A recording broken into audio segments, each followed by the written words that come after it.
මහල්ල මේක ලොකුකම තියෙන්න ඕනේද? ඔව්. ඔව්. ඇයි මොකටද? තියෙන්න ඕනේ. ඒක කෙල්ලෙක් වුණාම ලොකු කමින් ඉන්න ඕනේ. ඔයත් එහෙමද? ඔව් මාත් එහෙමයි. දැන් ඔයාගේ පස්සෙන් යාළු වෙන්න පිරිමි ළමෙක් එනවා නම් ඔයා කොහොමද එයාට කතා කරන්නේ? එයා ඉස්සරහා කොහොමද හැසිරෙන්නේ? ගණන් ගන්නෑ. ගණන් ගන්නෑ. නෑ. එතකොට දැන් කවදා හරි කොල්ලෙක් යාළු වෙන්න ඕනේනේ. ඔව්. එතකොට කොහොමද හැමෝම ගණන් ගන්න නැතුව හිටියාම? එයා දැනගන්න ඕනේ මගේ පස්සෙන් එන්න.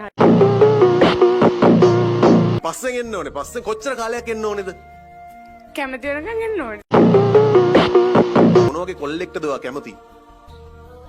අවංක වෙන්න ඕනේ. කැතම වෙලත් බෑ. සල්ලි තියෙන්නත් ඕනේ.